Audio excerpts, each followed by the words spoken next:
नमस्कार विद्यार्थी मित्रांनो, मागच्या व्हिडिओमध्ये आपण बघितलं कार्बोहायड्रेट, प्रोटीन आणि लिपिड्स विषयी. या व्हिडिओमध्ये आपण बघणार आहोत विटॅमिन्स आणि मिनरल्स विषयी. हा जर 5 टॉपिक जर तुम्ही केले तर तुमचं पूर्ण न्यूट्रिशन संपून जाईल. आणि न्यूट्रिशन एक असा सब्जेक्ट आहे की ज्याच्यावर 1 ते 2 क्वेश्चन हमखास येतात आणि सगळे टॉपिक इझी आहेत, जे की आपण 10th पण होतं, आपल्याला 12th पण होतं आणि डिग्रीला पण होतं. याच्यावर इझी क्वेश्चन येतात, पण तो चुकला नाही पाहिजे. एक क्विक रिव्हिजन आपण घेऊया विटॅमिन्स आणि मिनरल्स विषयी. तर विटॅमिन्स काय आहेत? Vitamins are accessory but vital organic compounds that the body needs in small amount to function properly. हे काही इसेन्शियल आहेत का? म्हणजे असं समजा हा विटॅमिन घेतलाच नाही तर आपण जगू शकत, असं नाही. असेसरी आहेत ते. असेसरी म्हणजे बाबा घ्यावं लागत आहे, तुम्हाला घेतलं नाही तर असं काही नाही, असेसरी. आणि नीड इन स्मॉल अमाऊंट, तुम्हाला थोडं त्याची व्हॅल्यू कशी असते, मायक्रोग्राममध्ये किंवा मिलीग्राममध्ये तुम्हाला त्याची आवश्यकता असते शरीरासाठी. ते डू नॉट इल एनर्जी, हा पॉईंट महत्त्वाचा आहे बघा. ते डू नॉट इल एनर्जी, त्याच्यापासून आपल्याला एनर्जी भेटते काय? एनर्जी नाही भेटते. एनर्जी कशापासून भेटते? एनर्जी भेटते आपल्याला प्रोटीन, त्याच्यानंतर कार्बोहायड्रेट आणि त्याच्यानंतर लिपिड्स. हे जे 3 ऑर्गॅनिक कंपाऊंड आहेत यांच्यापासून आपल्याला एनर्जी भेटते. विटॅमिन्स आणि मिनरल्सपासून भेटते का? तर भेटत नाही. हा पॉईंट लक्षात ठेवायचा, कारण MCQ मध्ये येऊ शकतो. तर प्रोटीनपासून किती एनर्जी भेटते? तर 4 किलो कॅलरी पर ग्राम. कार्बोहायड्रेटपासून किती भेटते? 4 किलो कॅलरी पर ग्राम. आणि लिपिड्सपासून किती भेटते? तर 9 किलो कॅलरी पर ग्राम. हा खूप म्हणजे काय, खूप वेळेस प्रत्येक एक्झाममध्ये विचारलेला क्वेश्चन आहे की सर्वात जास्त एनर्जी कशापासून भेटते? तर लिपिड्सपासून भेटते. किती भेटते? 9 किलो कॅलरी पर ग्राम लिपिड्सपासून भेटते. आणि प्रोटीन आणि कार्बोहायड्रेट या दोघांपासून किती भेटते? 4 किलो कॅलरी पर ग्राम. आता हा क्वेश्चन खूप वेळेस विचारला आहे, लक्षात ठेवा. ते सर्व ॲज अ को एन्झाईम ऑर को factor in essential metabolic process.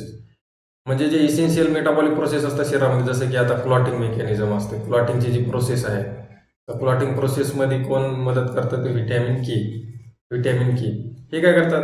म्हणजे डायरेक्टली इन्व्हॉल्व्ह होत नाही त्या प्रोसेसमध्ये, पण बाहेरून सपोर्ट करतात. को एन्झाईम टाईप. समजा आता इकडून 4 जण आहेत, इकडून 4 जण, या चौघाची भांडणं चालू आहेत. या 4 मध्ये ते नसतात की डायरेक्टली ते भांडणामध्ये, पण हे पाठीमागून समजा की त्याच्या हातामध्ये दगड देतात की मार, म्हणजे त्याला मदत करतात. को एन्झाईम और को फॅक्टर. म्हणून विटॅमिन्स काय आहेत? को एन्झाईम और को फॅक्टर. इसेन्शियल, जे काही इसेन्शियल शरीरामध्ये प्रोसेसेस होत असतात त्याच्यामध्ये हे को फॅक्टर किंवा को एन्झाईम म्हणून पार्ट करतात. जसं की विटॅमिन के, क्लॉटिंगचे जे मेकॅनिझम आहे त्याच्यामध्ये ते जे क्लॉटिंग फॅक्टर्स आहेत, क्लॉटिंग फॅक्टर्स किती आहेत?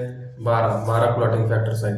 तर ते जे क्लॉटिंग फॅक्टर्स आहेत त्याला ते ॲक्टिवेट करण्यासाठी विटॅमिन के काय करते? इनिशिएट करते समजा ते फॅक्टर्स, किंवा त्याला मदत करते. तर हे पण समजलं. तर त्याच्यानंतर आता विटॅमिन्सचे किती टाईप आहेत, कोणकोणते आहेत? तर विटॅमिन्सचे 2 टाईप पडतात बघा. विटॅमिन्सचे 2 टाईप पडतात. On the basis of solubility. किंवा आपण याला समजा एम्समध्ये विचारला जाऊ शकते की on the basis of heat stability. दोन्ही पण सेम क्लासिफिकेशन आहे, पण मेनली विचारलं जातं की सोल्युबिलिटी. त्याच्यामध्ये कसं, एक असतात फॅट सोल्युबल आणि दुसरे असतात वॉटर सोल्युबल. तुम्हाला काहीच नाही, ट्रिक सांगतो, एकच लक्षात ठेवायचं. वॉटर सोल्युबल म्हणलं की WBC लक्षात ठेवायचं. वॉटर सोल्युबल WBC हे लक्षात ठेवायचं. बाकीचे उरलेले फॅट सोल्युबल, बाकीचे कोणते? ADEK हे काय आहेत? Fat soluble. आणि वॉटर सोल्युबल म्हणलं की WBC. तर विटॅमिन ए, याच्यामध्ये विटॅमिनमध्ये 2च गोष्टी विचारल्या जातात. एक तर त्याचा सायंटिफिक नेम आणि त्याचा डिफिशियन्सी डिसीज. तर विटॅमिन एचं सायंटिफिक नाव काय? रेटिनॉल. हे तर आपण डीपमध्ये सर्व घेणार आहोत, पण हे ओव्हर घेऊया. Vitamin A calciferol, vitamin E tocopherol, vitamin K तर काही नाही, क्लॉटिंग. विटॅमिन के म्हणलं की क्लॉटिंग लक्षात ठेवायचं. बीचे बी कॉम्प्लेक्स, समजा बीचे भरपूर आहेत, आपण नंतर एक बघूया. आणि सीला काय? Ascorbic acid. या नावामध्ये जर सगळ्यात जास्त कशावर क्वेश्चन विचारला तर या अस्कॉर्बिक ॲसिडवर. विटॅमिन सी, अस्कॉर्बिक ॲसिड, याच्यामध्ये आतापर्यंत सर्वात जास्त क्वेश्चन विचारला की विटॅमिन सी, अस्कॉर्बिक. सोलोबिलिटीवर तुम्हाला समजलं की वॉटर सोल्युबल म्हणलं की BC, WBC लक्षात ठेवायचं. WBC वॉटर सोल्युबल, BC बाकीचे मग इकडं फॅट सोल्युबल. त्याच्यानंतर heat stability on the basis of heat stability. Heat stability सुद्धा सेम आहे. जे वॉटरमध्ये सोल्युबल आहेत कोणते बी कॉम्प्लेक्स आणि C, ते काय असणार, वॉटरमध्ये सोल्युबल असणार म्हणजे ते अनस्टेबल असणार, त्याचं वेपर होणार. समजा त्याला हाय टेम्परेचरला तुम्ही हे केलं तर म्हणजे हे काय असणार, वॉटर सोल्युबल जे आहे ते अनस्टेबल आणि जे फॅट सोल्युबल आहेत ते स्टेबल. बाकी सगळं क्लासिफिकेशन सेम आहे. आणि व्हिटॅमिन C तर सगळ्यात जास्त, कधी जर विचारला क्वेश्चन तर व्हिटॅमिन C सगळ्यात जास्त अनस्टेबल व्हिटॅमिन आहे. त्याच्यानंतर व्हिटॅमिनचं आणखीन एक फंक्शन आहे की व्हिटॅमिन ॲक्ट ॲज अ अँटीऑक्सिडंट. ॲक्ट ॲज अ अँटीऑक्सिडंट. अँटीऑक्सिडंट म्हणजे काय, आता जे काय ऑक्सिजन सेलला लागतो तो सेल घेतात आणि त्याचे जे फ्री रॅडिकल असतात ते म्हणजे सेल सोडून देते समजा शरीरानं. तर त्याचा असा विषय आहे की ते जे O2चे फ्री रॅडिकल असतात ते सेलला डॅमेज करतात. नंतर सेल डॅमेज किंवा मग त्याचा जे DNA आहे त्याला डॅमेज करतात. पण हे जे विटॅमिन्स आहे ॲक्ट अँटीऑक्सिडंट म्हणजे हे जे फ्री रॅडिकल आहे त्याच्यासोबत कंबाईन होतात आणि सेलला डॅमेज होण्यापासून किंवा सेलच्या DNAला डॅमेज होण्यापासून वाचवतात. म्हणजे हे ॲक्ट ॲज अँटीऑक्सिडंट. पण याच्यामध्ये कोणकोणते आहेत अँटीऑक्सिडंट, ACE, तीनच आहेत. ACE हे लक्षात ठेवायचं. Antioxidant ACE, antioxidant ACE. त्याच्यानंतर तर आपण काय करूया, एक एक व्हिटॅमिन्सवर ओव्हरव्ह्यू करूया फास्टमध्ये. एक व्हिटॅमिन्स म्हणजे काय, एक रिव्हिजन टाईपच आहे. पण याच्यातला क्वेश्चन एकही चुकला नाही पाहिजे, कारण प्रत्येक एक्झामला येणार म्हणजे येणार याच्यावर क्वेश्चन. आणि जर आपला चुकला तर आपली रँक, कारण तो इझी टॉपिक आहे, बाकी कोणाचाही चुकणार नाही. जर आपला चुकला तर त्याच्यामध्ये रँकमध्ये एवढा फरक येईल की बस खूप म्हणजे पुढे मागं होईल तुमची रँक एका क्वेश्चनवर. तर व्हिटॅमिन ईला काय म्हणतात, रेटिनॉल. हे लक्षात ठेवायचं. सायंटिफिक नेम आणि डिफिशियन्सी डिसीज, बाकी काहीच नाही. फॅट सोल्युबल आहे का, हो, ADE आहे, फॅट सोल्युबल आहे, essential for many bodily function, exist in two form, pre form vitamin E, retinol. म्हणजे हे काय असते, हे ऑलरेडी बॉडीमध्ये बनलेलं असते. व्हिटॅमिन E काय ऑलरेडी बॉडीमध्ये फाउंड इन ॲनिमल प्रोडक्ट्स किंवा मग नॉनव्हेजमध्ये असते जास्तीत जास्त. आणि दुसरं असते प्रो व्हिटॅमिन. एक असते व्हिटॅमिन E डायरेक्टली आणि दुसरं असते प्रो व्हिटॅमिन E किंवा त्याला कॅरोटिनॉइड्स किंवा बीटा कॅरोटिन्स म्हणतात, जे की पिगमेंटेड किंवा कलरफुल जे काही फूड्स आहेत ते, जसं की carrot, sweet and potatoes, spinach, mango, याच्यामध्ये असते कोणतं, बीटा कॅरोटीन. तर याचं काय असते, हे जे बीटा कॅरोटीन आहे, बीटा कॅरोटीन किंवा कॅरोटिनॉइड्स, याचं लिव्हरमध्ये व्हिटॅमिन E मध्ये रूपांतर होतं. व्हिटॅमिन E मध्ये रूपांतर होते. तर हे लक्षात ठेवायचं. एक व्हिटॅमिन E आणि दुसरं कॅरोटीन किंवा कॅरोटिनॉइड्स किंवा बीटा कॅरोटीन. काही जरी आलं तरी ते कशाचे रिलेटेड आहे, व्हिटॅमिन Eचे रिलेटेड. त्याच्यानंतर फंक्शन्स काय काय आहेत. व्हिटॅमिन E आलं ना कुठे तुम्ही लक्षात ठेवायचं, व्हिटॅमिन E आलं नाव काय, रेटिनॉल. रेटिनॉल म्हणले काय, रेटायना म्हणजेच काय, आय. संपला विषय. एवढंच लक्षात ठेवायचं. व्हिटॅमिन Eवर याच्या बाहेरचा क्वेश्चनच येत नाही. Main functions normal vision. Eye आला म्हणजे व्हिजन, सगळं तेच आहे, eye related. Supports immune system, हे पण फंक्शन आहे. Promote cell growth and differentiation. Act as antioxidant, मी सांगितलं तुम्हाला. कॅरोटिनॉइड जे आहे ॲक्ट ॲज अँटीऑक्सिडंट. ACE मध्ये आहे का, हां. डेफिशियन्सी डिसीज काय होणार, नाईट ब्लाइंडनेस. जी काही आयचे रिलेटेड डिसीज आहे ते सर्व होणार. ड्राय आहे, हे टर्म लक्षात ठेवा, ड्राय आहे. नाही तर तुम्ही नाईट ब्लाइंडनेस फक्त हे करसाल, झिरोप्थाल्मिया ऑप्शनमध्ये असेल तर तुम्हाला लक्षातच येणार नाही की झिरोप्थाल्मिया काय. झिरोप्थाल्मिया म्हणजेच काय, ड्राय आहे. हे बघा, हे ड्राय आहे. त्याच्यानंतर इन्क्रीजड इन्फेक्शन आणि सिव्हिअर केसेस, ब्लाइंडनेसच्या ज्या काही केसेस आहेत ते व्हिटॅमिन Eच्या डेफिशियन्सीमुळेच होतात. हे बघा, ही काय, बायटॉट स्पॉट आहे. हे काय, बायटॉट स्पॉट, हे पण लक्षात ठेवायचं. बायटॉट स्पॉट आहे. आणि क्रिएटोमेलेसिया, हे क्रिएटोमेलेसिया दिसणार नाही तुम्हाला. क्रिएटोमेलेसिया आहे बघा. हे म्हणजे क्रिएटोमेलेसिया म्हणजे काय, लिक्विफॅक्शन ऑफ आय. हे बघा, लिक्विफॅक्शन ऑफ आय, एकदम पाणीदार होऊन जाते. हे लक्षात ठेवायचं. तिन्ही टर्म लिहायचं, झिरोप्थाल्मिया, बायटॉट स्पॉट आणि क्रिएटोमेलेसिया आणि नाईट ब्लाइंडनेस. पूर्ण टर्म म्हणजे थोडी जरी टर्म चेंज झाली तर आपल्याला असं वाटत नाही की अरे व्हिटॅमिन Eचे नाही. तर व्हिटॅमिन E आपण इम्युनायझेशन शेड्यूलमध्ये पण देतो. व्हिटॅमिन E इम्युनायझेशन शेड्यूलमध्ये कधी देतं आपण, ॲट 9 मंथला देतात. 9 मंथ. असा एक क्वेश्चन आलेला आहे की कोणत्या वॅक्सिनसोबत देतात, तर जी मिझल्सची वॅक्सिन असते ना 9 मंथला, त्याच्यासोबत आपण देतात. तर कितीचा डोस असते याचा डोस असते पहिला 1 लाख. 1,00,000 इंटरनॅशनल युनिटचा याचा पहिला डोस असतो. त्याच्यानंतर याचा दुसरा डोस कधी असतो पर 6 मंथली, दर 6 महिन्यानंतर याचा डोस असतो आणि तो किती असतो 2,00,000. पर 6 महिन्याने असतो 2,00,000 असतो.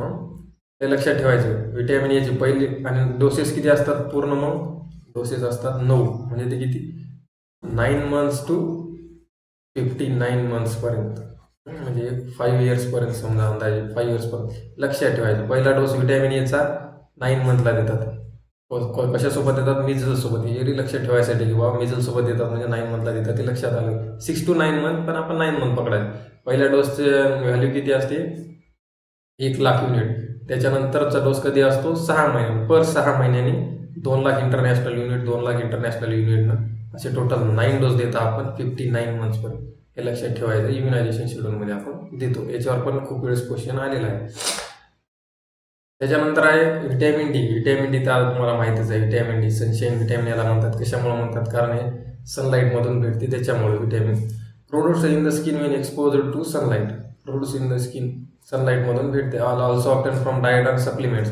डाएटमधून पण भेटते, जसं की दुधामधून. ते सप्लिमेंटेशन व्हिटॅमिन कॅल्शियमच्या, व्हिटॅमिन डी अँड कॅल्शियमच्या टॅबलेट पण असतात, नोन एज कॅल्शिफेरॉल.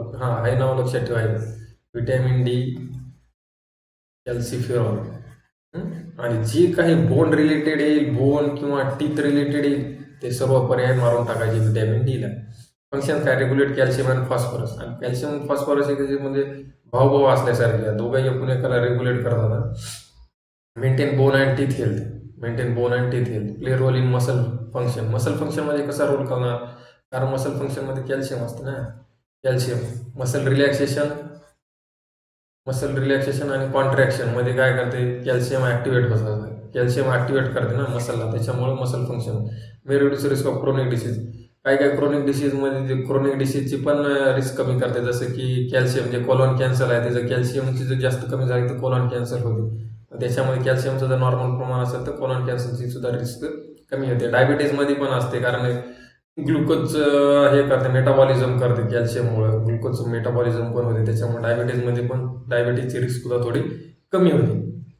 त्याच्यानंतर डिफिशियन्सी, रिकेट्स इन चिल्ड्रन. याची डिफिशियन्सी 2 लक्षात ठेवायचे. रिकेट्स इन चिल्ड्रन दोन्ही ऑप्शन येतात क्वेश्चनमध्ये, दोन्ही ऑप्शन आलेले आहेत, त्याच्यामुळे लक्षात ठेवायचं. आणि अडल्टमध्ये काय होते, ओस्टिओमेलेसिया.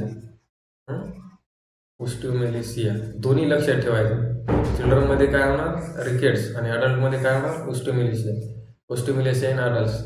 म्हणजेच रिकेट्स म्हणजे काय, सॉफ्ट बोन. हे बघा, बोन कसे आहेत, सॉफ्ट आहे एकदम, किंवा मग ते पाय थोडेसे लूज होतात इकडे तिकडे. त्याच्यानंतर ओस्टिओमेलेसिया, बोन पेन होते किंवा मसल विकनेस पण होते. त्याच्यानंतर इन्क्रीज रिस्क ऑफ ओस्टिओपोरोसिस म्हणजे काय, बोनची झीज होती, fatigue, low immunity, excess renal calculi. कॅल्शियमचं जर प्रमाण वाढलं तर रिनल कॅल्क्युलीची पण चान्सेस वाढतात.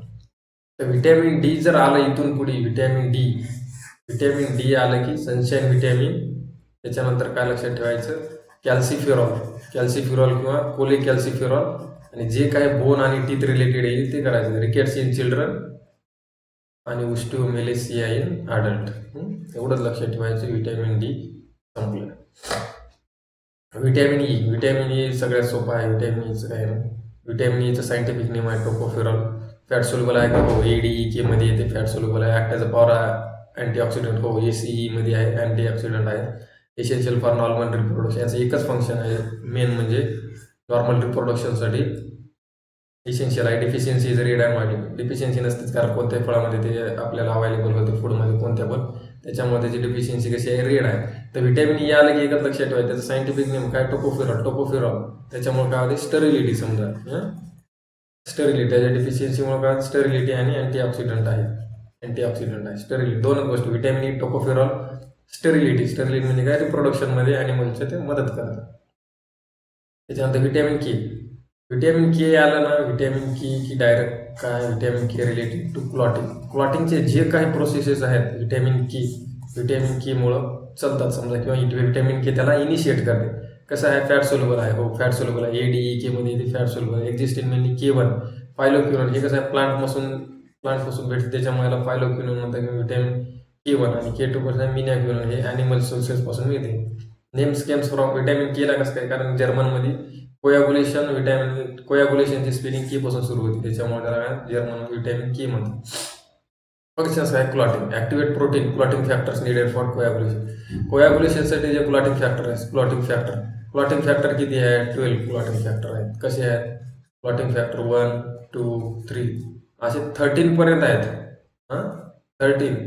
मग क्लॉटिंग फॅक्टर 12 काही झाले, तर क्लॉटिंग फॅक्टर जे 6 आहे हा क्लॉटिंग फॅक्टर नाही, मिसिंग आहे. मिसिंग म्हणजे 6वा क्लॉटिंग फॅक्टरच नाही. 1, 2, 3, 4, 5 डायरेक्ट 7 ते नंतर 13 असे क्लॉटिंग फॅक्टर. पहिला फायब्रिनोजन, प्रोथ्रोम्बिन असे सगळे आहेत. 7वा प्रोॲक्टिव्ह, 10वा स्टुअर्ट, असे सगळे 13 क्लॉटिंग फॅक्टर आहेत. जे क्लॉटिंग फॅक्टर आहेत की जे की ब्लडला क्लॉट करतात त्याच्यासाठी इनिशिएट करते किंवा ॲक्टिवेट करते. काय करते, व्हिटॅमिन के ॲक्टिवेट करते. त्याच्यानंतर bone health suppose bone minerals strength, bone हेल्थमध्ये सुद्धा हे मदत करते. हेल्प्स इन रेग्युलेट कॅल्शियम आणि बोन हेल्थमध्ये सुद्धा मदत करते व्हिटॅमिन के. पण मेन फंक्शन काय याचं लक्षात ठेवायचं की व्हिटॅमिन के क्लॉटिंग फॅक्टर. डिफिशियन्सीमध्ये काय, डिफिशियन्सी कशामध्ये होते, न्यूबॉर्नमध्ये असते. कारण व्हिटॅमिन केचं लक्षात ठेवायचं की जो काय आपला इंटेस्टायनल बॅक्टेरियल फ्लोरा त्याच्यामध्ये व्हिटॅमिन के तयार होत असते, प्रिपेअर होत असते. पण लहान बेबी जे असतात जन्मला त्याचा इंटेस्टायनल फ्लोरा नसते, बॅक्टेरियल इंटेस्टायनल फ्लोरा. त्याच्यामुळे काय असते, आपण त्याला जन्मल्या कोणतं इंजेक्शन देतो, व्हिटॅमिन केचं इंजेक्शन देतो. तर कशामुळे देतो, तर त्याचा बॅक्टेरियल इंटेस्टायनल फ्लोरा तयार झालेला नसतो, त्याच्यामुळे त्याला क्लॉटिंग डिसऑर्डर होऊ शकतात. त्याच्यामुळे आपण त्याला देतो. कुठं देतात व्हिटॅमिन के आपण,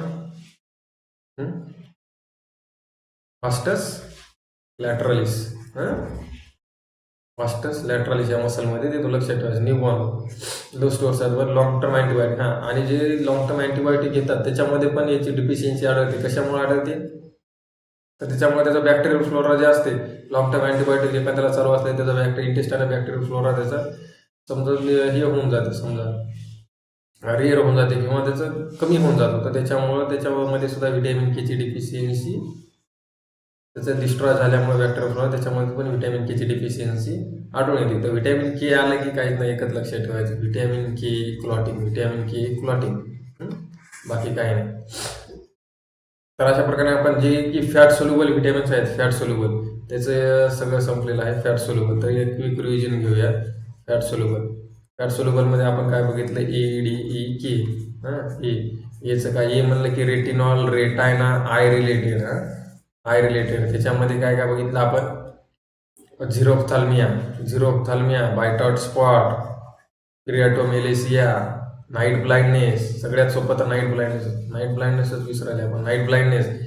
आणि नंतर व्हिटॅमिन एचा डोस कसा असतो, ॲट 9 मंथला देता आपण मिजल्स सोबत. 9 मंथला किती डोस असतात, 9 डोसेस असतात पर 6 मंथनी. दर 6 महिन्याला असते. किती असते, 2 लाख असते दर 6 महिन्याने. पहिला डोस किती असतो, 1 लाख. 1 लाखचा असते. किती, 9 मंथ टू 59 मंथ्सपर्यंत येतात vitamin D, calciferol, sunshine vitamin किंवा कोलेकॅल्सिफेरॉल. याच्यामुळे काय होते, rickets in children, osteomalacia in adult. त्याच्यानंतर व्हिटॅमिन ई काय, टोकोफेरॉल. याच्यामुळे काय होते, स्टरिलिटी. व्हिटॅमिन के म्हणलं की व्हिटॅमिन के क्लॉटिंग फॅक्टर्सला ॲक्टिवेट करते. न्यूबॉर्न बेबीला देता आपण व्हिटॅमिन के, कुठं, वास्टस लॅटरलिसमध्ये. व्हिटॅमिन के क्लॉटिंग फॅक्टर किती आहेत, 12 क्लॉटिंग फॅक्टर. अब्सेंट कोणता आहे, 6 क्लॉटिंग फॅक्टर अब्सेंट आहे. समजलं. तर व्हिटॅमिन के कोणते क्लॉटिंग फॅक्टरला ॲक्टिवेट करते, क्लॉटिंग फॅक्टर 2, 7, त्याच्यानंतर 9 आणि 10.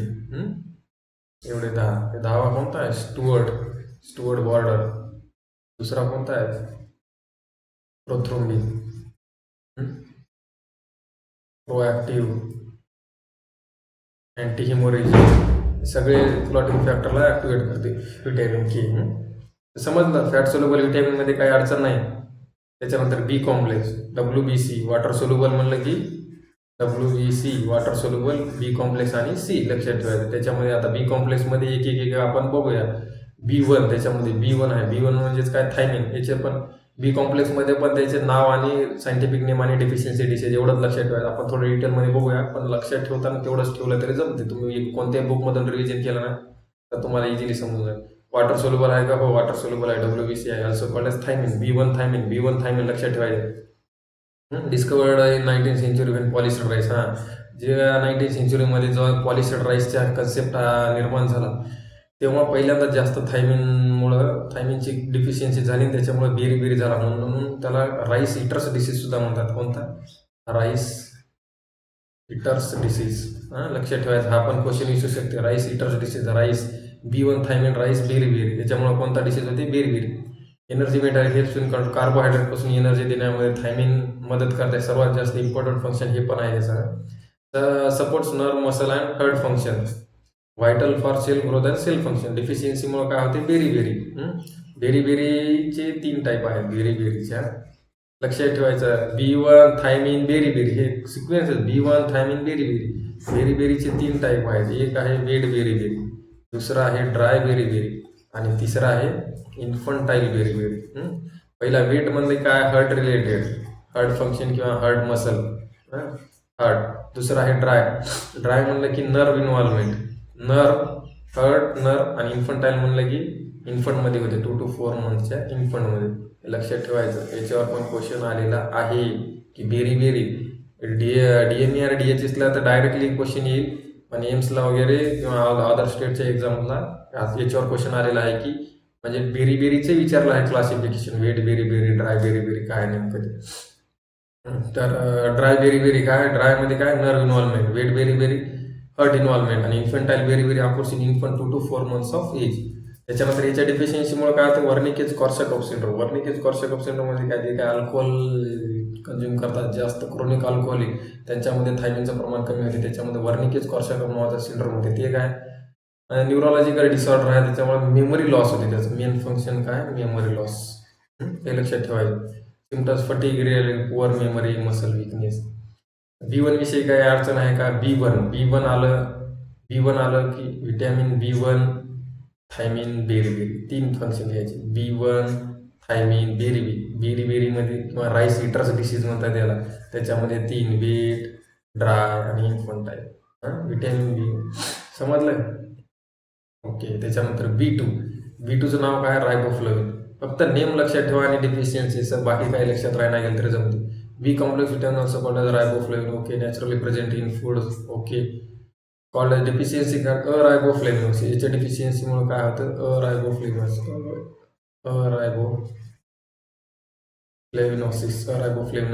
सिम्पटम्स काय? Sore throat, crack at the mouth corner, swollen tongue. याच्यामुळे दोन डिफिशियन्सी होतात. ग्लॉसायटिस म्हणजे काय? हे जे टंग आहे या टंगचं इन्फेक्शन होते किंवा टंगची स्वेलिंग होते किंवा रेडनेस टंगचा, ग्लॉसायटिस. आणि दुसरं आहे अँग्युलर स्टोमॅटायटिस. अँग्युलर म्हणजे हे जे काय लिप्सचे जे हे आहे 2 अँगल आहेत हे बघा इकडे. माउथचे जे कॉर्नर आहे क्रॅक्स इथं येतात तिथे, यालाच काय म्हणतात? अँग्युलर स्टोमॅटायटिस. आता तुम्हाला डायरेक्टली असं नाही, अरायबोफ्लेविनोसिस जरी विचारलं नाही तरी तुम्हाला असं विचारू शकतात की B2च्या डिफिशियन्सीमुळं किंवा रायबोफ्लेविनच्या डिफिशियन्सीमुळं काय होतात. त्याच्यामध्ये ऑप्शनमध्ये असे असू शकते ग्लॉसायटिस किंवा अँग्युलर स्टोमॅटायटिस. हे 2 लक्षात ठेवायचे. B2 म्हणलं B2 रायबोफ्लेविनोसिस किंवा ग्लॉसायटिस, अँग्युलर स्टोमॅटायटिस. बस. व्हिटॅमिन B3 सर्वात जास्त जर बी कॉम्प्लेक्सवर कशावर क्वेश्चन विचारला जातो तर B1 आणि B3 वर विचारला जातो. B3 व्हिटॅमिन B3 म्हणजे नियासिन. B3 niacin pellagra. याच्यामुळे काय होते? पेलेग्रा नावाचा डिसीज होतो. सांगतो तुम्हाला. ऑल्सो कॉल्ड एज नियासिन किंवा निकोटिनिक ॲसिड किंवा निकोटिनामाइड. हे शब्द लक्षात ठेवायचे नाही. तुम्हाला कसं नियासिनच लक्षात येईल, निकोटिनिक ॲसिड म्हणलं की थोडं कन्फ्युजन होऊन जाईल. वॉटर सोल्युबल आहे का? हो, वॉटर सोल्युबल आहे. WBC. डिफिशियन्सीमुळे काय होतं? पेलेग्रा. सिम्पटम्स काय आहेत? त्याचे 3 सिम्पटम्स आहेत. याच्यावर पण क्वेश्चन आलेले. डर्मॅटायटिस, डायरिया आणि dementia. If untreated it cause death. Early sign fatigue, depression आणि पुअर ॲपेटाईट. लक्षात ठेवायचं. B3 आलं नियासिन. B3 niacin pellagra. पेलेग्राचे 3 D आहेत. कोणते D आहेत? डर्मॅटायटिस, डिमेन्शिया आणि डायरिया.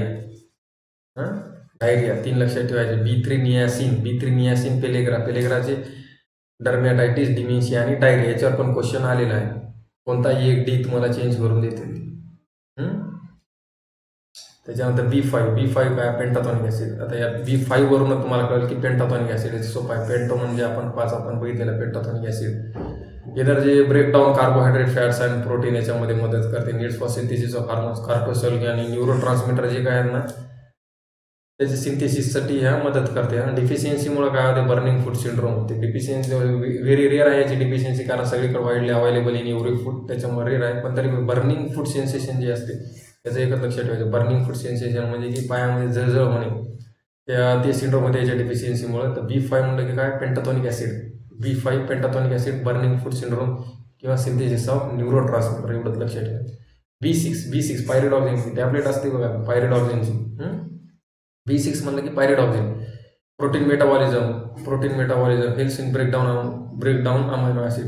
प्रोटीनचं मेटाबॉलिझम करते. प्रोटीनचं बेसिक युनिट काय, अमायनो ॲसिड्स. अमायनो ॲसिडमध्ये त्याचं कन्वर्ट करते. Support neurotransmitter synthesis, serotonin, dopamine आणि गाबा हे पण जे न्यूरो ट्रान्समीटर आहे त्याच्यासाठी सपोर्ट करते. इम्पॉर्टंट फॉर हिमोग्लोबिन प्रोडक्शन आणि ऑक्सिजन ट्रान्सपोर्ट. B6 आपण ॲनिमियामध्ये पण पायरिडॉक्सिन देतो. याच्या डिफिशियन्सीमध्ये काय, पेरिफेरल न्यूरायटिस म्हणजे काय, जे ब्रेन आणि स्पायनल कॉर्ड सोडून जे न्यूरॉन आहेत बाकीचे पेरिफेरीला ते डॅमेज होणे त्याला म्हणतात पेरिफेरल न्यूरायटिस होते. सिम्पटम काही irritability, depression, confusion, anaemia, severe deficiency होते, सीझर. रिस्क ग्रुप कोणते आहेत, alcohol use, kidney disease, certain medications. तर B6चं काय लक्षात ठेवायचं, B6 पायरिडॉक्सिन, पेरिफेरल न्यूरायटिस. B6चं लक्षात ठेवायचं. B7 काय नाही, इझी आहे. B7 तुम्ही ऐकले असाल बऱ्याच वेळेस. B7 बायोटिन किंवा व्हिटॅमिन H म्हणतात त्याला, कारण हेअरसाठी सगळ्यात महत्त्वाचं आहे. बायोटिनचे टॅबलेट असतात, जे हेअर लॉसचे पेशंट असतात त्याला आपण देतात. वॉटर सोल्युबल आहे, helps in breakdown carbohydrate, fats याच्यामध्ये मदत करते. याची पण डिफिशियन्सी रेअर आहे, पण आता थोडी वाढलेली आहे. तर सिम्पटम्स काय काय देते, thinning hair, skin rashes around the eye, nose, mouth आणि ब्रिटलनेस. नेल्स जे आहे ते ब्रिटल होतात, म्हणजे लवकर खराब होतात. तर व्हिटॅमिन B7चं काय नाव लक्षात ठेवायचं. B7 बायोटिन आणि हेअर रिलेटेड जे काय हेअर लॉस लक्षात ठेवायचं, म्हणून याला व्हिटॅमिन H पण म्हणतात. आणि हे काय करते, व्हिटॅमिन याचे टॅबलेट असतात.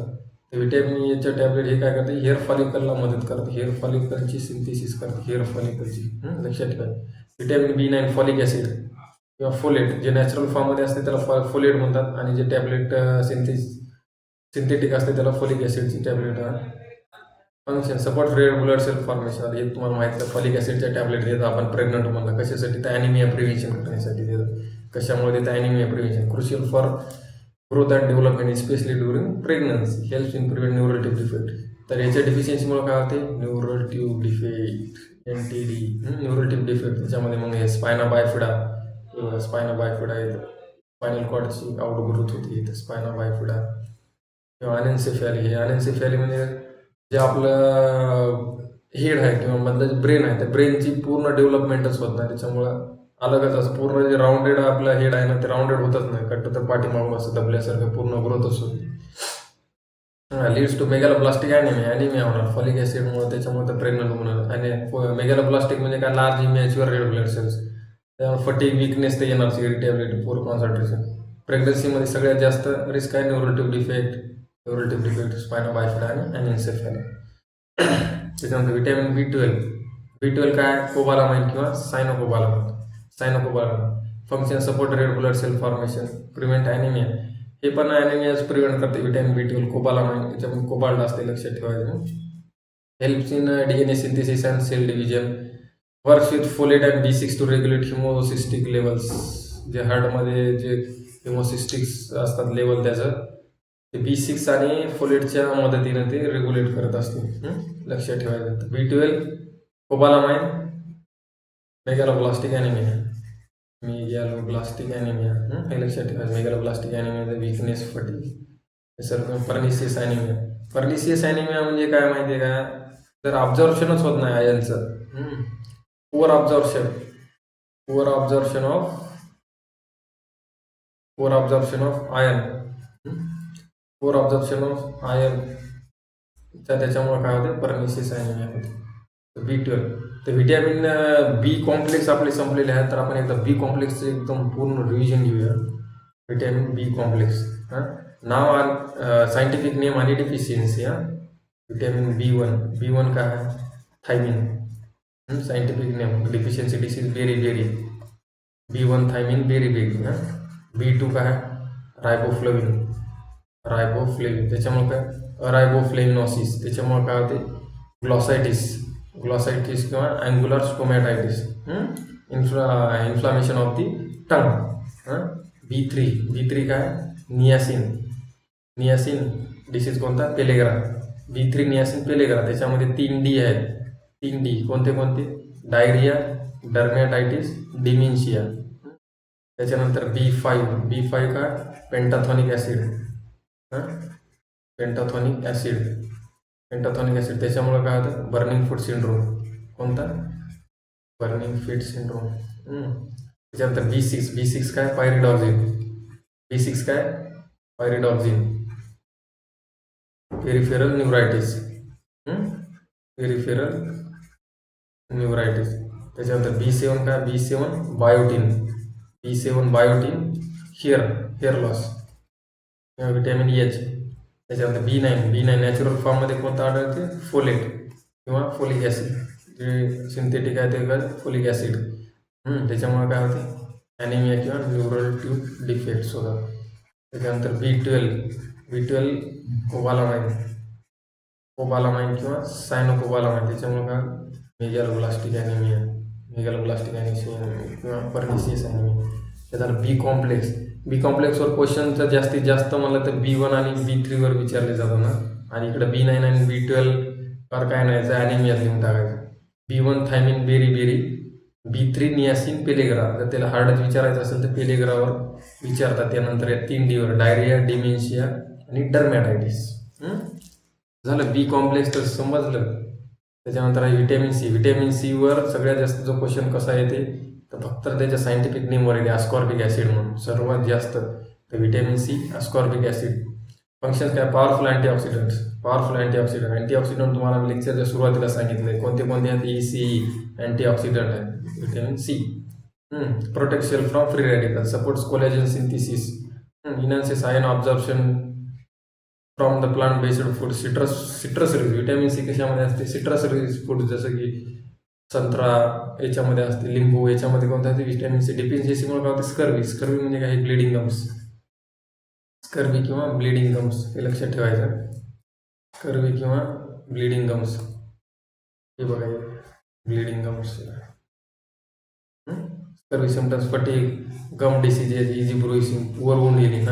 पुअर वुंड हिलिंग पण याच्यामध्ये होते लक्षात ठेवायचं. तर व्हिटॅमिन सी आलं एकच ठेवायचं अस्कॉर्बिक ॲसिड आणि स्कर्वी.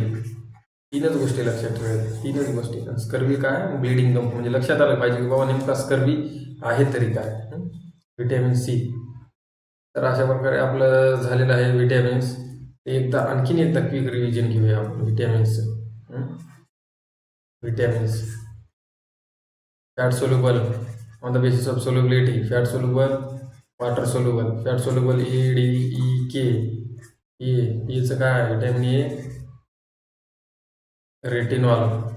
डिफिशियन्सी डिसीज कोणता आहे night blindness. AD calciferol. Deficiency disease rickets in children, osteomalacia in adult. Tocopherol. Deficiency disease sterility. Vitamin K clotting disorder. Water soluble WBC. C काय आहे ascorbic acid काय होते scurvy. बीचे B1 B2 B3 घेतलेलं आहे. B1 thiamine beri B2 रायबोफ्लेविनोसिस त्याच्यामध्ये काय angular स्टोमॅटायटिस ग्लॉसायटिस. नंतर B3 नियासिन सगळ्यात इम्पॉर्टंट आहे. B3 नियासिन पेलेग्राचे 3 फीचर आहेत डर्मॅटायटिस डायरिया आणि डिमेन्शिया लॉस ऑफ मेमरी.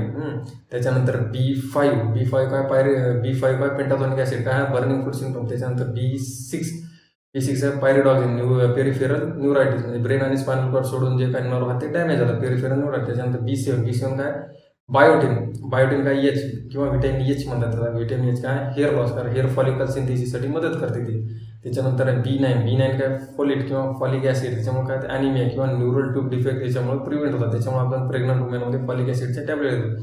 त्याच्यानंतर B12 काय सायनोकोबालामाइन किंवा कोबालामाइन, आणि त्याच्यामुळे काय होते मेगॅलोब्लास्टिक ॲनिमिया होते किंवा पर्निशियस ॲनिमिया म्हणजे कशामुळे होते की बाबा आयर्नचं ऑब्झॉर्प्शन कमी होते, त्याच्यामुळे पर्निशियस. मेगॅलोब्लास्टिक ॲनिमिया काय large immature red blood cells. संपलं, व्हिटॅमिन्स खतम. तर आपलं व्हिटॅमिन्स इथे संपलेलं आहे. आपण काही प्रिव्हियस इयर क्वेश्चन घेऊया. मिनरल्स थोडंसं आहे, 2-3 मिनरल्स घेऊया, सोडियम, पोटॅशियम, आयोडीन, कॅल्शियम. त्याच्यानंतर आपण प्रिव्हियस इयरचे क्वेश्चन घेऊया. तुम्ही म्हणसाल की किती इझी क्वेश्चन येते त्याच्यावर, त्याच्यामुळे याच्यातला क्वेश्चन चुकलाच नाही पाहिजे. मिनरल्स काय different chemical elements found in human body which are required for growth, repair, regulation of the vital body functions like potassium कशासाठी असते. पोटॅशियमचा सगळ्यात महत्त्वाचा रोल कुठं प्ले करते, पोटॅशियम तर हार्ट रिलेटेडसाठी. त्याच्यानंतर zinc for insulin, iodine for thyroid. आयोडीनची डिफिशियन्सीमुळे थायरॉइडचे डिसीज होतात, किंवा थायरॉइड जे हार्मोन आहे तो कमतरता त्याची वाचते. तर आयर्न कशासाठी, हिमोग्लोबिनमध्ये काय असते, आयर्न असते. तर पहिलं आपण बघूया कॅल्शियम काय फॉर्मेशन ऑफ बोन, जे आपण व्हिटॅमिन डी बघितले ते म्हणता काय. त्याच्यानंतर कोॲग्युलेशन ऑफ ब्लड, तेच कॅल्शियम कुठं मदत करते, coagulation of blood, formation of bone. त्याच्यामुळे मिल्क प्रोडक्शन, आणि मिल्कमध्ये सर्वात जास्त असते calcium. Normal function of heart, muscle and nerve, मसलमध्ये पण असतं ना, muscle activation, relaxation and contraction. Deficiency cause tetany काय, tetany is a syndrome of sharp flexion of the wrist and ankle joint, muscle twitching and cramp. कन्व्हल्जनचा type आहे की अचानक muscle cramp येतात किंवा मसल स्पाझम होतो अचानकपणे, त्याला काय म्हणतात टिटॅन. कशामुळे होते, कॅल्शियमच्या deficiency. 99% of the present in bone and टीथमध्ये असते 99% calcium. Its internal equilibrium maintain by हे पॅराथायरॉइड हार्मोन, व्हिटॅमिन डी आणि कॅल्शिटोनिन, हे 3 जे हार्मोन आहेत, हे 2 हार्मोन आणि व्हिटॅमिन डी, याच्या सर्वांच्या म्हणजे इक्विलिब्रियम म्हणजे की हे जे मेंटेन करतात, हे 3 जण मिळून मेंटेन करतात. तर कॅल्शियममध्ये काय लक्षात ठेवायचं, काहीच नाही. कुठं असते फंक्शन लक्षात ठेवायचं, formation of bone and teeth, कोॲग्युलेशनमध्ये कधी मदत करते, मिल्क प्रोडक्शनमध्ये मदत करते. टिटॅन डिफिशियन्सीमुळे काय होते, टिटॅन. त्याच्यामुळे सोडियममध्ये काय लक्षात ठेवायचं, सोडियमची नॉर्मल व्हॅल्यू ठेवायची. नॉर्मल व्हॅल्यू किती आहे, 135 ते 125, 135 to 145 milli equivalent per litre. Lost by urine. Deficiency causes muscle cramp. सोडियमची फक्त व्हॅल्यू लक्षात ठेवा. पोटॅशियमची नॉर्मल रेंज काय 3.5 to 5.1 milliequivalent is very essential for functions of the cardiac muscle. तुम्हाला माहीत असेल की केसॉल, आपल्याकडे इंजेक्शन असते केसॉल IV. केसॉल 10 ml किंवा 20 ml जरी तुम्ही समजा IV पुश केलं चुकून, समजा सोडा बायकार्बन KCLची ॲम्पूल सेम असते, तरी पेशंटला कार्डियाक अरेस्ट येते. 10 किंवा 20 ml जरी दिलं तरी, तुम्ही बाकी काही जरी दिलं तर काही त्याला होईल न होईल, पण केसॉलचे एवढं हार्ट मसलसाठी इम्पॉर्टंट आहे. Large load of potassium can causes cardiac arrest. Hyperkalaemia can be treated by calcium gluconate to decrease the effect of potassium. Hyperkalaemia म्हणजे काय, पोटॅशियमचं प्रमाण 5.1 पेक्षा जास्त झालं ना, त्याला हायपरकॅलेमिया होतं. Can be treated by calcium gluconate. तर हे कॅल्शियम ग्लुकोनेट काय आहे, तर पोटॅशियमचा अँटीडोट आहे. काय आहे, अँटीडोट. म्हणून आपण GI ड्रीप देतो बघा, ग्लुकोनेट आणि इन्सुलिनची ड्रीप देतो आपण, GI ड्रीप. त्याच्यामध्ये काय 10 युनिट इन्सुलिन टाकतात, आपलं कॅल्शियम ग्लुकोनेट टाकतात आणि D25 देतात. त्याच्यासाठीच असते की कॅल्शियम हायपर कॅल्शियममध्ये देतात की कॅल्शियमचं प्रमाण कमी झालं पाहिजे. त्याच्यामुळे समजलं, पोटॅशियमचं प्रमाण कमी झालं पाहिजे. त्याच्यानंतर आयर्न काय 66 pound in the haemoglobin of the blood हिमोग्लोबिनमध्ये काय आयर्न असते सगळ्यांमध्ये. Deficiency causes nutritional anaemia. आयर्नची जर डिफिशियन्सी झाली तर न्यूट्रिशनल ॲनिमिया. मेलमध्ये किती असते, 13 mg पर DL असलं पाहिजे, नॉर्मली असते. थोडीफार रेंज कुठं चेंज होते, कुठं 14 असते, कुठं 13 असते. फिमेलमध्ये 12 आणि प्रेग्नंट वुमनमध्ये 11 mg असलं पाहिजे. प्रेग्नंट वुमनमध्ये थोडं कमी असते. त्याच्यानंतर आयोडीन इसेन्शियल सिंथेसिस हे T3 आणि T4 हे काय थायरॉइड हार्मोनसाठी इसेन्शियल आहे आयोडीन. ब्लड लेवल किती असते, 8 to 12 microgram per DL. Deficiency causes IDD काय, आयोडीन डिफिशियन्सी डिसऑर्डर जे काय असते, हे वायटर, हायपोथायरॉइडिझम, हे डिफिशियन्सी डिसीजमुळं होतात. कशाच्या? आयोडीनच्या. Deficiency of iodine in children मध्ये जातात. हे 2 डिसीज लक्षात ठेवायच्या. चिल्ड्रनमध्ये काय होते? क्रिटिनिझम आणि अडल्टमध्ये काय होते? मॅक्झोडिमा. तर कशामुळे होते? तर आयोडीनच्या डिफिशियन्सीमुळे. हे लक्षात ठेवायचे. हे क्वेश्चन आलेला आहे. चिल्ड्रनमध्ये क्रिटिनिझम आणि अडल्टमध्ये मॅक्झोडिमा. त्याच्यानंतर फ्लोरिन. फ्लोरिन काय नाही? Dental caries. Fluorine essential for normal mineralisation of bone. Fluorine म्हणजे कॅल्शियम सारखंच आहे. डेंटलचं जे इनॅमल असतं ना, ते फ्लोरिननं बनलेलं असतं. याच्यावर पण क्वेश्चन आलेला आहे. डेंटलचं जे इनॅमल असतं ते फ्लोरिननं बनलेलं असतं. 96% found in bone and teeth. ते पण सेम कॅल्शियम सारखंच आहे. डेंटल केरीज पण होतात या ना. फ्लोरायझेशन, स्केलेटल फ्लोरायझेशन लो इंटेक कॉजेस. फ्लोरिनचं जर प्रमाण कमी भेटलं तर डेंटल केरीज होतं. तर आपलं अशा ठिकाणी इथे संपलेलं आहे लेक्चर. तर आपण काही प्रिव्हियस इयर क्वेश्चन घेऊया की जे एम्स ऑल स्टेट एक्झाममध्ये, DMARमध्ये, DHSमध्ये विचारलेले क्वेश्चन आहे. जास्त तर एम्समध्ये विचारलेले क्वेश्चन आहे. आता तुम्हाला वाटेल की याच्यात किती इझी क्वेश्चन विचारले जातात या टॉपिकवर. म्हणून याच्यातला एकही क्वेश्चन चुकला नाही पाहिजे, कारण हे सगळ्याला येतात. तर आपला जर चुकला तर आपली रँक कुठंतरी खाली येऊन जाईल. त्याच्यामुळे हे इझी क्वेश्चन चुकलेच नाही पाहिजे. आता तुम्हाला कळेल की किती इझी क्वेश्चन येतात. आपण फास्ट घेऊन टाकूया. प्रिव्हियस इयर आहेत सर्व. All following are the fat soluble vitamin. Fat soluble vitamin तुम्हाला तर सांगितलं आहे. आता फॅट सोल्युबल कोणते आहेत? ADEK. AKD. B12 काय आहेत? B आणि C काय आहेत? वॉटर सोल्युबल आहेत. त्याच्यानंतर which of the following vitamin the must sensitive to the heat आणि वॉटर सोल्युबल. या दोन्हीचं आपण केलेलं आहे. जे आपण टाईप पाडलेले आहे. जे वॉटर सोल्युबल आहे ते हीट अनस्टेबल आहेत. इथं आपल्याला must sensitive to the heat म्हणजेच काय? अनस्टेबल विचारले. अनस्टेबल कोणतं आहे? B किंवा C मधलं आहे. तर व्हिटॅमिन C काय? सगळ्यात अनस्टेबल आहे. हे कसे आहेत? ADEK फॅट सोल्युबल आहेत, म्हणजे हे काय? स्टेबल आहेत. त्याच्यानंतर vitamin E. Vitamin E is produced from carotene into. तुम्हाला सांगितलं होतं बघा मी त्या स्लाइडमध्ये. व्हिटॅमिन E,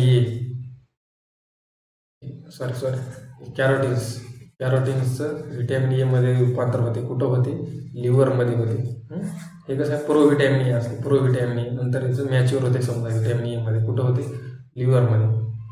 त्याच्यामध्ये in infant xerophthalmia is cause of due to deficiency. आपण तुम्हाला सांगितलं झिरोथाल्मिया, बायटॉट स्पॉट, आणखीन क्रियाटोमेलिसिया, लिक्विफॅक्शन ऑफ आय, हे जे सर्व आय रिलेटेड, नाईट ब्लाइंडनेस, हे सर्व कशात? व्हिटॅमिन्स Eच्या डिफिशियन्सीमुळे होतात. कशामुळे? Eच्या. Dच्यामुळे काय होते? Rickets in children, osteomalacia in adult. बीमुळं बी कॉम्प्लेक्स. नंतर सीमुळं काय होतं? स्कर्वी. त्याचा deficiency of vitamin D in children may causes. Deficiency vitamin D चिल्ड्रनमध्ये काय आता सांगितले? रिकेट्स. ओस्टिओमेलिसिया कशामुळे होते? व्हिटॅमिन Dच्या त्याच्यामुळे होते, पण अडल्टमध्ये होते. पेलेग्रा कशामुळे होते? B3, niacin, pellagra. 3 D आहे त्याचे. डायरिया, डर्मॅटायटिस आणि डिमेन्शिया. बेरी कशामुळे ते? थायमिन, B1 थायमिन, बेरी काय नाही. इची असेल टोकोफेरॉल. कशाचं नाव आहे? व्हिटॅमिन Eचं टोकोफेरॉल. व्हिटॅमिन Cचं काय? Ascorbic acid. B12चं काय? कोबालामाइन किंवा सायनोकोबालामाइन. आणि व्हिटॅमिन Eचं काय? Retinol. Intestinal bacterial flora help in synthesis of. तुम्हाला सांगितलं intestinal bacterial flora help in synthesis of vitamin K. लहान मुलामध्ये नसते जन्मल्या, त्याच्यामुळे आपण त्याला व्हिटॅमिन Kचं इंजेक्शन देतो. कुठलं देतो? वास्टस लॅटरलिसमध्ये देतो. त्याच्यानंतर very low intake of B1 thiamine for prolong period leads to B1च्या डिफिशियन्सीमुळे काय होतं? B1 thiamine very. Night blindness कशाच्या? याच्यामुळे व्हिटॅमिन Eच्या. स्कर्वी कशा? Vitamin C. रिकेट्स कशाच्या? व्हिटॅमिन Dच्या. The following are the classical features of the pellagra excel. तुम्हाला आता सांगितलं कोणते? Diarrhoea, dermatitis, dementia. डिस्टेम आहे का? नाही. Antioxidant include all of the following vitamin except. Antioxidant सांगितलं ना. ECE. कोणते? ECE काय? अँटी सगळ्यात पॉवरफुल ECE. व्हिटॅमिन K आहे का? एक्सेप्ट विचारलं ना, त्याच्यामुळे नाही. Which mineral decrease level in to drinking water causes dental caries सांगितलं मी तुम्हाला. मिनरल कोणतं कमी पडतं? डिफिशियन्सी कोणतं? फ्लोराईडमुळं डेंटल कॅरीज होतात. Calcium is essential for formation of calcium काय? आता कॅल्शियम, व्हिटॅमिन D, फ्लोरिन म्हणले काय घ्यायचं? बोन आणि teeth. Normal blood potassium level is normal blood potassium level सांगितलं तुम्हाला मी 3.5 टू 5.1. जास्त झाली तर काय हायपर कॅलिमिया, कमी झाली तर हायपोकॅलिमिया, जास्त झाली तर आपण काय देतात G I drip gluconate insulin. Gluconate काय आहे अँटीडोट आहे त्याचा. काय आहे अँटीडोट आहे. Normal normal sodium value 135 to 145. Normal iodine value किती 8 to 12 microgram per litre per DL. समजलं. तर आपलं इथं लेक्चर संपलेलं आहे. Thanks for watching. Keep your eyes on the nursing career academy. आपण सर्व शॉर्टमध्ये घेतो, म्हणजे काय तेवढं काही आपल्याला हे नाही, विषय नाही की सिलेबस असं कसं असते माहिती आहे का. सिलेबस एक्झामचा एक पॅटर्न असते. ज्याला पॅटर्न समजला मग तुम्ही म्हणता अरे काहीच अभ्यास केला नाही तरी बी याला एवढे मार्क बसते. प्रत्येक एक्झामचा एक पॅटर्न असते, त्याच्यानुसार करायचं असते. आता गांधीजीवर जर क्वेश्चन विचारायचा असेल कोणाला तर ग्रुप डीच्या एक्झाममध्ये पण गांधीजीवर क्वेश्चन विचारतात, UPSCत पण विचारतात, ग्रुप सीला विचारतात, सगळीकडे. पण प्रत्येक एक्झामचा एक पॅटर्न असतं. समजा गांधीजी 9 जानेवारीला साऊथ आफ्रिकेतून भारतात आले, हे सगळ्याच बुकमध्ये सेमच आहे. पण UPSC अलग काहीतरी विचारते, ग्रुप डी वाले काहीतरी अलग विचारतात. म्हणजे प्रत्येक एक्झामचं एक अलग पॅटर्न असते. UPSC विचारते की बाबा तो दिवस कोणता दिवस म्हणून सेलिब्रेट केला जातो, इंटरनॅशनल फॉरेन डे म्हणून हे करतात, ट्रॅव्हल डे म्हणून सेलिब्रेट करतात. तर दुसरं काहीतरी डी वाले फक्त डेट विचारतात. तर असं सर्व एक्झामचं एक पॅटर्न असते, त्याच्यानुसार आपण राईट त्याचा टप्प्यात कार्यक्रम करूया. काही टेन्शन घेऊ नका. जय हिंद.